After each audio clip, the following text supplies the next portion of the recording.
साथियों नमस्कार, स्वागत है आप सभी का आपके अपने यूट्यूब चैनल मिसलेनियस गुरुजी में।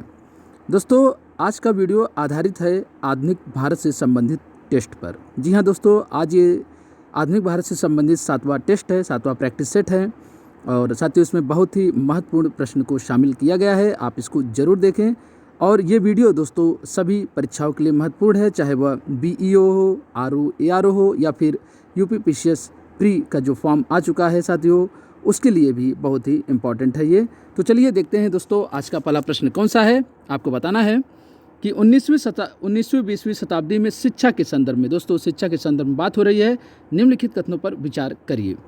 स्टेटमेंट ए है, पहला है ऑप्शन, 1813 के चार्टर एक्ट में शिक्षा पर प्रतिवर्ष 1 लाख खर्च करने का प्रावधान किया गया था। क्या आपको बताना है सही है कि नहीं सही है? जी हाँ दोस्तों, ये बिल्कुल सही है। 1 लाख रुपये प्रतिवर्ष जो है शिक्षा पर खर्च करने का प्रावधान किया गया था। हालांकि साथियों इससे संबंधित, इस चार्टर एक्ट से संबंधित कुछ इंपॉर्टेंट पॉइंट्स साथियों हम लोग और डिस्कस करेंगे इस पर कि क्या है। दोस्तों, इसी एक्ट के माध्यम से ईसाई मिशनरियों को भारत में प्रवेश करने की छूट दी गई थी। ठीक है दोस्तों, वो ईसाई मिशनरियाँ आके भारत में अपने धर्म का प्रचार प्रसार कर सकती थी। दूसरा इसमें जो बहुत ही इंपॉर्टेंट पॉइंट है, प्रश्न बनता है वहाँ से कि ईस्ट इंडिया कंपनी का जो व्यापारिक एकाधिकार था उस पर बहुत हद तक अंकुश लगा दिया गया था। हालांकि साथियों चाय और चीन के साथ व्यापार करने का अधिकार अभी भी उसको था। चीन और चाय के साथ का जो व्यापारिक एकाधिकार था अभी भी ब्रिटिश ईस्ट इंडिया कंपनी के पास था, लेकिन जो अन्य और व्यापार थे उस पर उसका जो अधिकार था कम कर दिया गया था। ठीक है दोस्तों, तो ये पहला ऑप्शन सही है। अभी देखते हैं बी। वुड्स डिस्पैच के तहत प्रांतों में लोक शिक्षा विभाग तथा कलकत्ता, बम्बई और मद्रास में विश्वविद्यालय खोले गए। क्या आपको बताना है क्या ये सही है कि गलत है? जी हाँ दोस्तों, ये भी ऑप्शन विकल्प सही है। वुड डिस्पैच कब आया था? तो दोस्तों मैं बता दूं आपको, 1854 में डिस्पैच। साथियों वुड डिस्पैच का अर्थ होता है वुड का आदेश पत्र या फिर वुड का घोषणा पत्र। वुड कौन था साथियों वुड डिस्पैच में? तो इनका नाम था sir Charles Wood. Sir Charles Wood उस समय क्या थे? तो वो ब्रिटिश ईस्ट इंडिया कंपनी के बोर्ड ऑफ कंट्रोल के सभापति थे। साथियों इसमें एक शब्द आया है बोर्ड ऑफ कंट्रोल, तो उसको आपको पहले जानना है। साथियों बोर्ड ऑफ कंट्रोल क्या देखता था, कौन सा मामला देखता था, राजनीतिक या फिर व्यापारिक मामला? तो दोस्तों जो बोर्ड ऑफ कंट्रोल था वो राजनीतिक मामला देखता था और बोर्ड ऑफ डायरेक्टर क्या देखता था दोस्तों? तो वो व्यापारिक मामले को डील करता था। तो उस समय ये बोर्ड ऑफ कंट्रोल के सभापति थे कौन? Sir Charles Wood. तो साथियों इसके तहत कलकत्ता, बम्बई और मद्रास में विश्वविद्यालय खोले गए हैं, ये सही है दोस्तों। और एक बात और दोस्तों, वुड डिस्पैच को भारत में अंग्रेजी शिक्षा का मैग्ना कार्टा भी बोला जाता है। तो ये ऑप्शन जो है दोनों सही हैं। ठीक है दोस्तों, दोनों ही ऑप्शन राइट हैं। चलिए दूसरा प्रश्न देखेंगे आज हम लोग। 1929 में बने शारदा एक्ट में क्या प्रावधान था? आपको बताना है शारदा एक्ट में प्रावधान क्या था। तो इसका जो सही विकल्प है हम लोग उसको देख लेंगे। 14 साल से कम आयु की लड़की और 18 साल से कम आयु का लड़का शादी नहीं कर सकते थे। साथियों इसका अर्थ है कि लड़की की जो उम्र है वो 14 साल से कम नहीं होनी चाहिए और लड़के की उम्र 18 साल से कम नहीं होनी चाहिए थे। ठीक है दोस्तों, ये 1929 में बने शारदा एक्ट में इसका प्रावधान था। साथियों इसको शारदा एक्ट क्यों बोलते थे? तो इसके प्रायोजक जो थे उनका नाम था हरबिलास शारदा, इसलिए इसे शारदा एक्ट के नाम से जाना जाता था। दोस्तों बाल विवाह पर प्रतिबंध लगाना था इसका उद्देश्य था साथियों, उसको कंट्रोल करना था। इस समय जो वायसराय था वो था लॉर्ड इरविन। आपको ये जानना है दोस्तों, ये एक्ट 1929 में पारित हुआ था, लेकिन लागू कब हुआ था अगर पूछ ले तो 1 अप्रैल 1930 में ये एक्ट लागू हुआ था। साथियों रिवीजन करते रहिए लगातार। ठीक है, चलिए देखते हैं आज का तीसरा प्रश्न क्या है। अमृत बाजार पत्रिका के संस्थापक संपादक कौन थे? मोतीलाल घोष, प्रभात चंद्र, सचिंद्रनाथ बख्शी या फिर मोहनलाल सक्सेना? आपको बताना है इसमें कौन थे। तो इसका जो सही विकल्प है दोस्तों वो है मोतीलाल घोष और इन्हीं के साथ थे शिशिर घोष भी। ठीक है, शिशिर घोष। ठीक है दोस्तों, चलिए देखते हैं फिर आज का जो चौथा प्रश्न है। निम्नलिखित में से 1920 के नागपुर अधिवेशन में 1900 साथियों जो 20 का नागपुर अधिवेशन हुआ था, किस आंदोलन के प्रस्ताव को पास किया गया? खिलाफत, स्वदेशी असहयोग या फिर भारत छोड़ो आंदोलन? तो साथियों इसका जो विकल्प है असहयोग आंदोलन जो है वो 1920 में शुरू हुआ था। इसलिए इसका जो विकल्प है वो है असहयोग आंदोलन।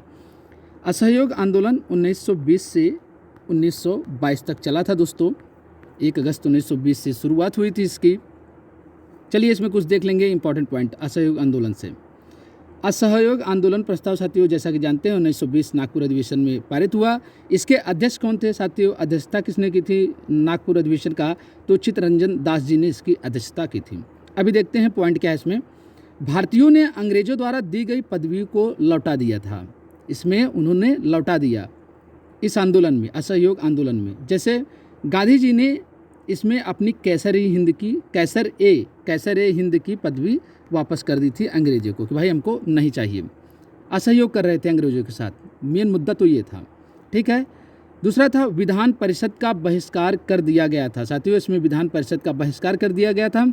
आपके लिए एक प्रश्न है, आपको कमेंट में बताना है कि विधान परिषद का जो सृजन हुआ था ये किस चार्टर एक्ट के माध्यम से भारत में विधान परिषद की जो है कॉन्सेप्ट लाया गया था, आपको बताना है कमेंट में। विद्यार्थियों और अध्यापकों ने स्कूल कॉलेज को छोड़ दिया था दोस्तों सरकार के विरोध में। कई लोग अपनी सरकारी नौकरियां भी छोड़ दे रहे थे। इसी आंदोलन में गांधी जी ने 1 वर्ष में स्वराज प्राप्ति का लक्ष्य रखा था साथियों। किस आंदोलन में? तो असहयोग आंदोलन में गांधी जी ने 1 वर्ष में स्वराज प्राप्ति का लक्ष्य रखा था दोस्तों। इसी आंदोलन में वाराणसी में काशी विद्यापीठ तथा दिल्ली में जामिया मिलिया जैसे शिक्षण संस्थानों की स्थापना भी हुई थी। तो बहुत ही महत्वपूर्ण था ये आंदोलन। इसी अधिवेशन में इस आंदोलन के प्रस्ताव को पारित किया गया था, असहयोग आंदोलन को। चलिए देखते हैं दोस्तों 5वां प्रश्न कौन सा है। 1939 में निम्न में से किसे All India States People's Conference का अध्यक्ष चुना गया, आपको बताना है दोस्तों। तो इसका जो सही विकल्प है मैं बता दे रहा हूँ। 1939 में जवाहरलाल नेहरू को all India states people conference का अध्यक्ष चुना गया था दोस्तों। इसका जो गठन हुआ था all India people states conference का गठन हुआ था 1927 में। देशी रियासतों के संगठनों को मिलाकर इसका गठन हुआ था। ठीक है दोस्तों, तो जवाहरलाल नेहरू इसके अध्यक्ष बने थे। 6वां प्रश्न है 1935 के भारत सरकार कानून के अंतर्गत फरवरी 1937 में हुए प्रांतीय चुनाव में कांग्रेस ने कितने प्रांतों में सरकार बनाई? दोस्तों आपको बताना है कितने प्रांतों में कांग्रेस ने सरकार बनाई थी। तो दोस्तों इसका सही विकल्प है वो है डी 9 प्रांतों में इसने सरकार बनाई। हालांकि 5 प्रांतों में तो कांग्रेस ने बहुमत से सरकार बनाई थी साथियों, फुल मेजॉरिटी से सरकार बनाई थी। ये 5 स्टेट आपको याद रखना है, 5 प्रांत 5 प्रोविंस आपको याद रख लेना है। जो मद्रास संयुक्त प्रांत अर्थात आज का उत्तर प्रदेश, मध्य प्रांत अर्थात साथियों उस समय का आज का मध्य प्रदेश, बिहार, उड़ीसा। तो कौन कौन से हैं? मद्रास, संयुक्त प्रांत, मध्य प्रांत, बिहार और उड़ीसा में इसने बहुमत प्राप्त किया था कांग्रेस ने। मुंबई में इसने साथियों एक जो है पार्टी के साथ मिलकर इसने सरकार बनाई थी।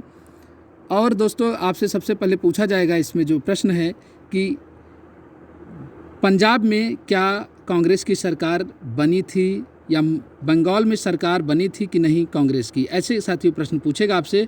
तो पंजाब और बंगाल में कांग्रेस की सरकार नहीं बनी थी। दोस्तों आपसे एक प्रश्न है कि पंजाब में मैं बता रहा हूँ मुस्लिम लीग की सरकार बनी थी। तो पंजाब ने लीग ने किस पार्टी के साथ मिलकर सरकार बनाया था?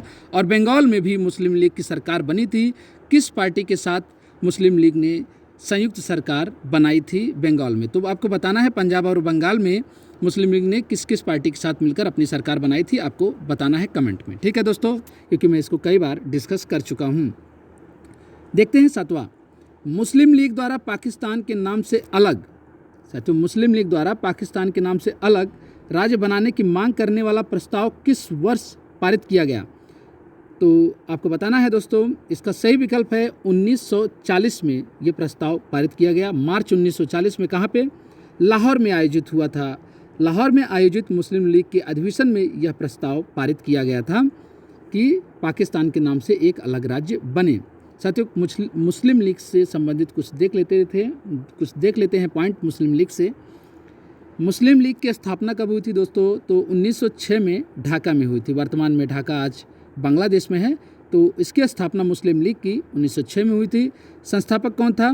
तो नवाब सलीम उल्लाह खां और आगा खान।